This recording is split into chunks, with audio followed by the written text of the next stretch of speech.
Good morning, everyone. I am here and soon we'll be joined with Bethany Malash. Saturday morning in California, kind of a dreary day, but to brighten up your day, we are going to do a short live video on CMT myths and misconceptions. And so in just a few minutes, I'll have Bethany Malash on. And Bethany just came on. I'm saying, hey, Bethany, and she is joining us right now.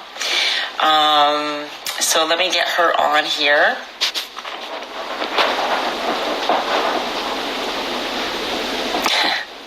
It's always easier said than done.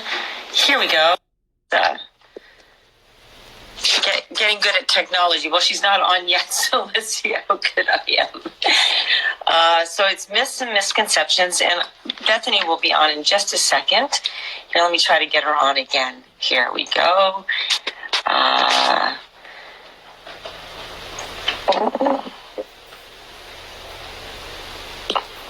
me see. Okay, so keep joining. We'll figure this out. And Bethany, I'd like you to join. I tried to ask to join again. Let me see. Do I see her here? Maybe she's having some connection difficulties. Bethany, add. There we go. So while we're waiting for Bethany, I want to talk to you a little bit about her. She's a CMTA advisory board member. There you are. There I am. Fill time. So thanks so much for joining us.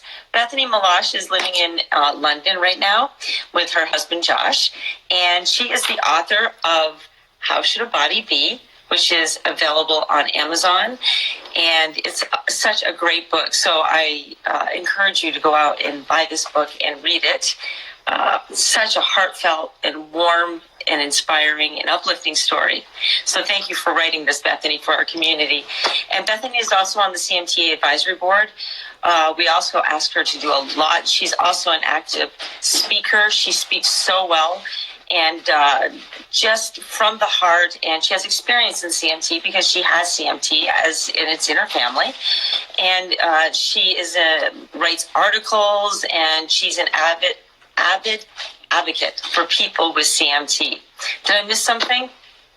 No, I think you covered everything perfectly. Thank you so much for having me. And thank you to everyone who's joining us live or via the replay. I'm really excited to talk about myths and misunderstandings about CMT because there's a lot of them. There are a lot of myths and misconceptions. You know, the first thing I want to just tell you is CMT, Charcot Marie tooth, has nothing to do with your teeth. No, nothing. You know, it's crazy because Charcot, father of modern neurology, right?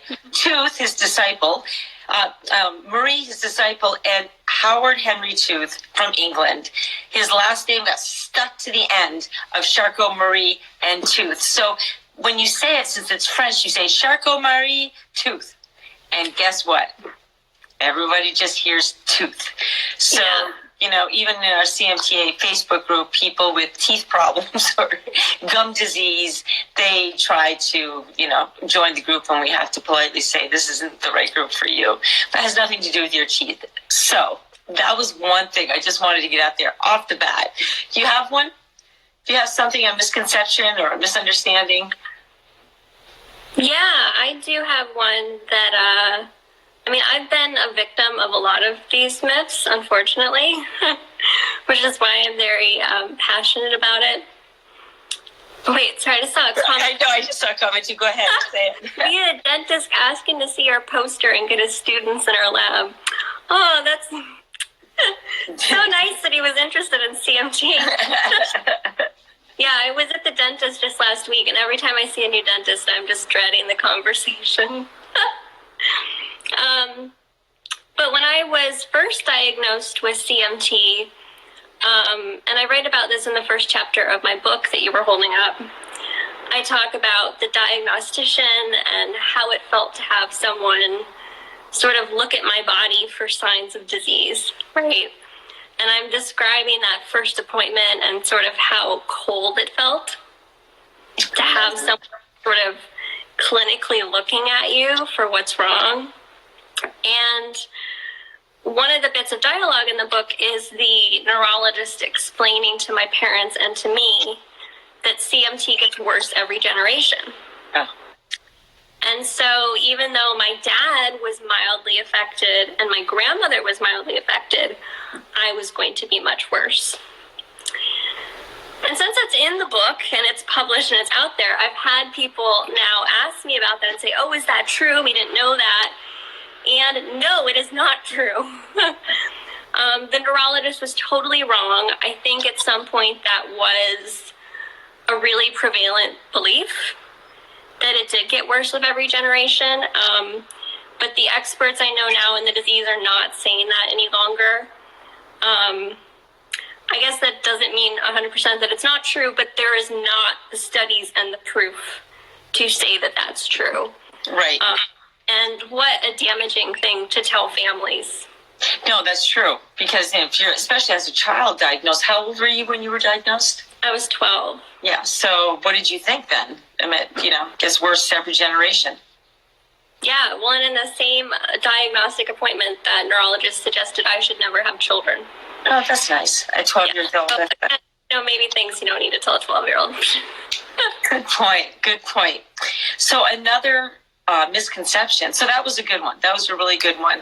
Thanks. And so there's another myth and misconception out there, and it's is Charcot Marie tooth a type of muscular dystrophy?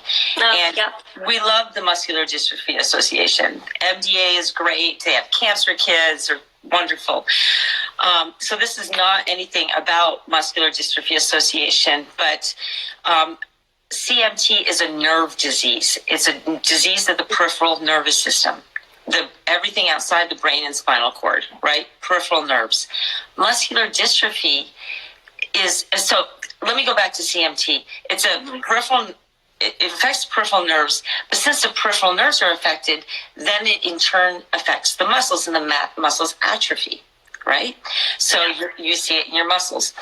But muscular dystrophy is a disease of the muscles, which affect the muscles. And so the disease is in the muscle is not a nerve disease, it's a muscle disease, where CMT is a nerve disease. So it's two distinct, different types of thing. Now, a while back, when we didn't know what CMT was, the MDA took CMT and brought it under their big umbrella of all the diseases they have, which was great because, we can go to MDA clinics and everything. And now that they've learned it's a nerve disease, it's still under the umbrella, and you can still go to an MDA clinic because they're neuromuscular doctors, nerve and muscular doctors, right, that will see you. But it's not a type, CMT is not a type of muscular dystrophy. Is that clear to everyone out there? I think it's a confusing one, right? Because they sort of look very similar, because the end result ultimately is shrinking muscles. Right. And we have a great question here, maybe you can answer that. Sorry, I cut you off. I didn't want to. We're kind of new at this, so I want to make sure that we don't lose this. That CMT affects only men. I don't know if you want to talk about that. Yeah, and I saw the question was specifically about whether CMT type X affects only men. Right.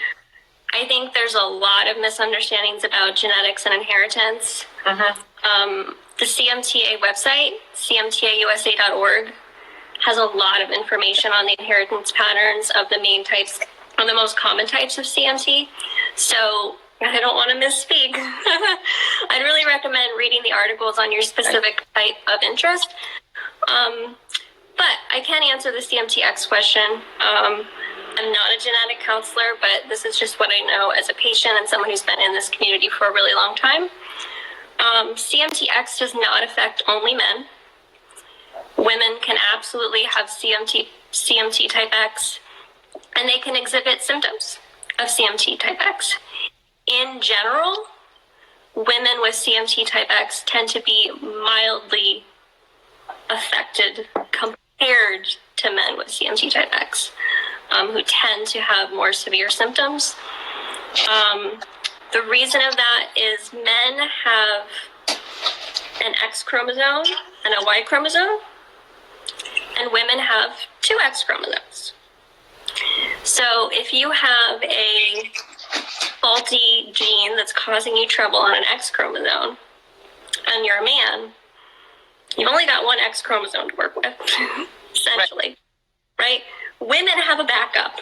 And, just to sort of make the long story short, that ends up resulting in more mild symptoms.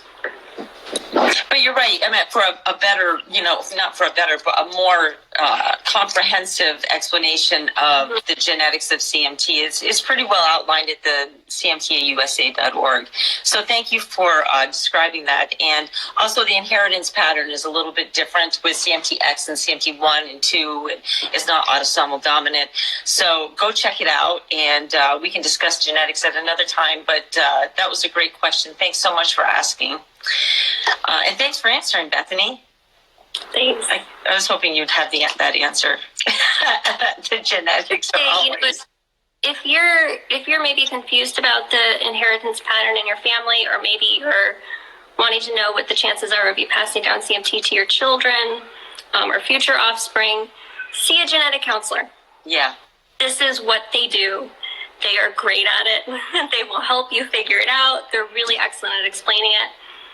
So I really recommend that. And then Carly Siskin, who's a genetic counselor at Stanford, who works with Dr. Day and used to work with Dr. Shai, she always tells us to send people to, I believe it's NSGC, National Society of Genetic Counselors.org, nsgc.org, and you can find a genetic counselor that knows about CMT there. Oh, that's great. Thank you. I didn't know that. Okay. So another myth and misconception. Do you got one for me? Yeah, this is one that's been on my mind a lot lately because we just started CMT Active, which if you haven't, you should follow CMT Active on Instagram. And that's that a lot of medical practitioners for a long time have said CMT patients should not exercise. I've been told this. Have you? I have. Yeah, I was told it by an occupational therapist when I was a teenager that I shouldn't exercise and that it would make me weaker. Probably the worst advice you could possibly give to a CMT patient, unfortunately. This was just such a damaging misconception for so many years, and I'm still hearing it out there. Yeah. But now studies are showing that exercise is actually probably the best treatment we have out there for CMT. Right.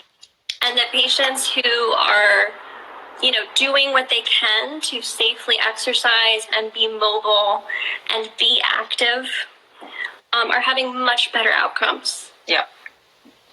So in the long run, people who participate in activity, who do exercise, do much better in the long run than people who don't. Right. And I guess maybe it's important to say just don't overdo it. Like if you're sore for 2 hours or 2 days after you do some exercise, maybe you've overdone it, and gradually work up. But it really is the best thing you could do. Oh, 100%. And, if you're looking for where to start and what sort of exercises might be appropriate, the CMTA just produced a really excellent exercise video series. Mm-hmm. And if you go to their website, which is cmtausa.org, and then scroll down a little bit on the homepage, you'll find the video series right there. And they've got a lot of exercises on strength training, balance training, stretching. Pilates. Yeah, there's so many options. So if you're just looking for ideas or maybe even something to show your physical therapist, mm-hmm. And someone who can help work with you to create a program for you, I think that would be a great place to start.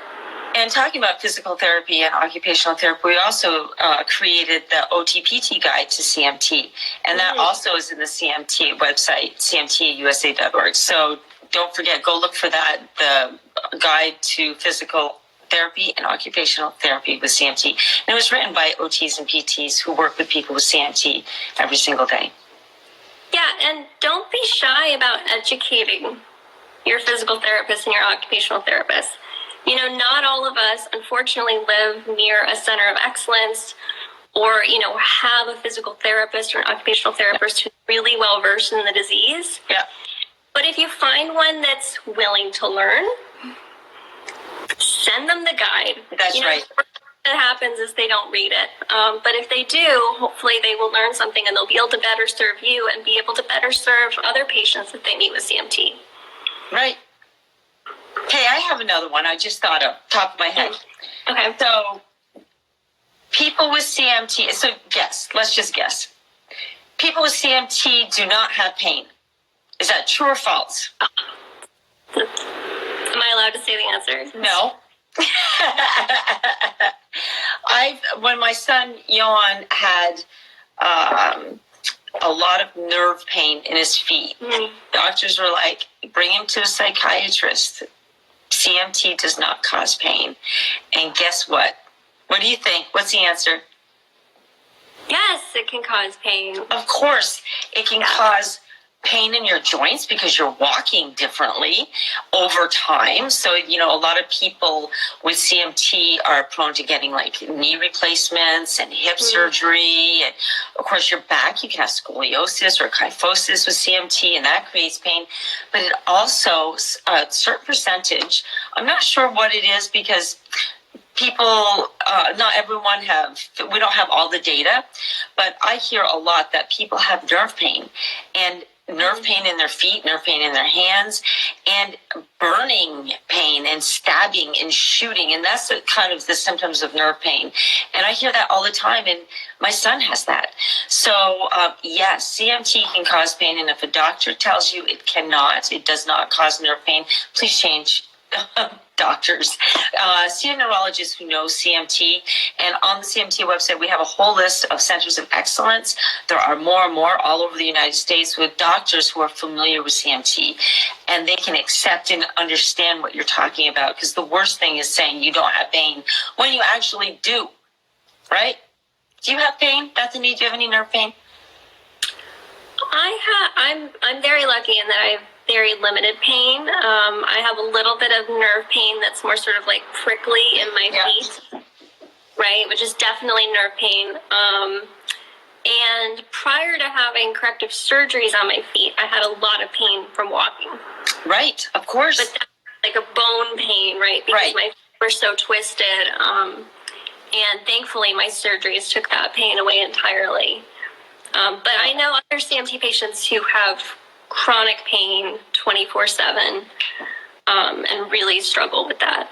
And on the CMT website, I know I keep talking about the website, but there is a whole list of medication and suggestions about chronic pain, chronic nerve pain, and CMT, and what's out there. And narcotics aren't very effective with nerve pain, and there are a lot of anti-epileptics, like Neurontin and gabapentin and things like this. There's lots of medications that are out there, and pain management is multidisciplinary. It's not only medication, but it's also relaxation and education and understanding and a whole bunch of things. So, but it does cause pain, and there are treatments to manage pain. You can manage pain, but it's not easy. It's not easy at all. No. What do you got for me, Bethany? Do you got another one? Yeah, so this is another myth and misunderstanding that I hear a lot, which is that families will present similarly with symptoms. Oh, jeez. Right, so, if your family members have mild CMT, you are going to have mild CMT, or, vice versa, right? Or that all siblings will present similarly and have the same type of symptoms. And in reality, symptoms can vary really wildly, even within the same family. Yeah. I was in a wheelchair by the time I was 16. Mm-hmm. Whereas my father is still mobile. He's never had surgeries. He's never needed orthotics. And his mother, who he inherited the disease from, was also mobile, didn't need leg braces until her 60s. Really different outcomes right there. But we have the same disease. We have CMT type 1A. We have the exact same gene that's been passed down, and that's been confirmed. And I'll still hear people say, like, I have CMT 1A, which is the mild type. just be careful with generalizations like that because, it really can vary. And there's a lot of interesting research going on right now. I know a lot of the CMT STAR researchers are involved in looking at modifier genes, Yep. which we think are responsible for this effect. So, we have the same gene in my family, but maybe there's other little genes that are hooking onto it that are making it, more severe or less severe. Yeah. So that's, really exciting research that's going on, and will hopefully be really instrumental in us figuring out how to turn these genes off ultimately. Yeah, and I see a lot of people, since there are so many differences within families, people ask me, well, I must have a different type of CMT. They think maybe their child has a different type of CMT or the father, but it's like almost, I can never say 100%, but you have the same type of CMT. You may have something else, but if you have CMT from a parent, then it's going to be the same type of CMT. It doesn't change. Right. Yeah, you could have been very, very lucky and just spontaneously developed a new disease, at conception. But yeah, you're not going to inherit it and it be a different type. It will be the same type. Can you see me? No, you just disappeared. I don't know where I am. I'm going to keep talking though because I'm trying to accept way that people. I just disappeared, but I think we're just going to have to go with it. Do you know what I do? What did I do? Did you flip your? Maybe. Well, I'm figuring this out. Why don't you keep talking about another myth? Hi to Lavancino from Spain. I'd love to hear where everyone else is joining us from. So another sort of misunderstanding I hear a lot about CMT is the idea that there is a best brace or a perfect brace that is great for everyone. And when I say brace, I'm talking about AFOs or ankle foot orthoses, which are, I just got distracted by a great question from Ronnie, who asked if this is being recorded. He'd like to share this with his sister. We will be saving this to the Instagram stories on the CMTA USA account, and it'll be available for replay for 24 hours. So share it with her quickly as soon as the recording's done and tell her not to delay. But that would be great. We'd love you to share it, Ronnie. Anyway, so, AFOs are a really great tool for a lot of CMT patients. I've worn them for over a decade. And even though it's kind of a love-hate relationship, because it's annoying to have to strap something onto my legs to walk, I'm also really grateful for them because they allow me to walk. Right. But what I will hear from patients is they'll say, oh, all these other braces I tried were trash. You guys need to try this brace. It's the perfect brace because I can walk in it and it's doing me wonders, and, this is just the best brace. And then everyone's like, oh, great. Okay, we can throw out our braces and get this best brace. And unfortunately, it's not as simple as that. There is no perfect brace that will just do right by everyone. Right. Everyone's bracing needs are unique. I know that the braces I wore before surgery, I couldn't wear after surgery. And right now I'm wearing AFOs by, I think the company's Kinetic Research. Okay. They're the new brace. They're carbon fiber and they're a very slim strut, very nice and light. But they do great for me right now. But I would have never been able to wear a really slim brace like this prior to surgery because I needed a lot more ankle support. Right. So I would just encourage you to not fall into the trap of that mindset. And also, if someone tells you that there's a perfect brace and you try it and it doesn't work for you, that doesn't mean that you have failed the brace. Right. That's right. Your brain. And keep trying because there's so many different styles out there. There's so many different options.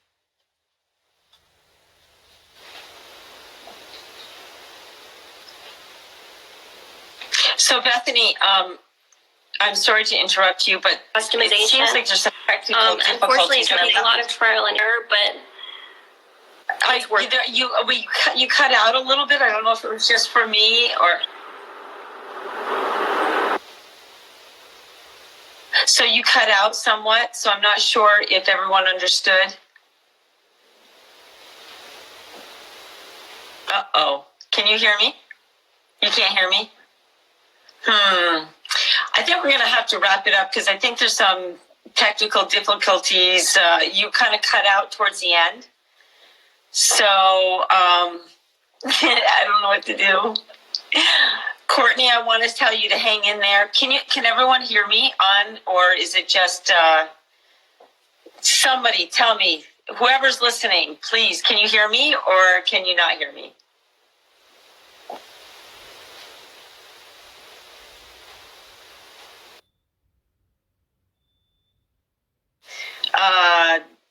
And Bethany, I think, had to leave and she's going to come back. So I want to thank everybody for joining us today. You know, with the internet. Oh, yes, good. Thank you, Paige. Oh, my goodness. Thank you, Paige, for saying something. Courtney, hang in there. If you haven't read Bethany's book, it's a great book. And she was diagnosed at 12, and we are here for you. So here we go. I'm trying to get Bethany back.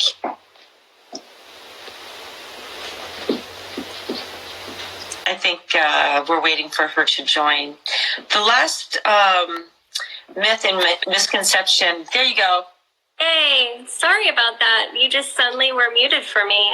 Instagram against us. Yeah, it's you cut out towards the end about bracing, but I think essentially you said don't give up. The only thing I wanted to tell you is, you know, when Johan was young, I had how many pair of braces and how much do they cost? They're so expensive. And I know in England and other countries, you have a different healthcare system. But man, it's hard when you go with one pair of braces, you have to go with that pair of braces. And I just want to plug TurboMed because I've just been very impressed by this company. And it's a brace that is less expensive, but it goes on the outside of your leg. Right. And they've had a lot of success in the CMT community. So TurboMed, they're in Canada, great guys. I have no financial interest in mentioning them other than the fact that they're just a really good people and they make a really good brace that seem to be popular among people with CMT. And, you know, but there are plastic braces out there, carbon fiber, the Helios in Nevada, you know, and TurboMed. So like you said, look around and try to find a brace that fits you. But it's tough and they're expensive. They are really expensive. I will say, I'm glad you mentioned TurboMed.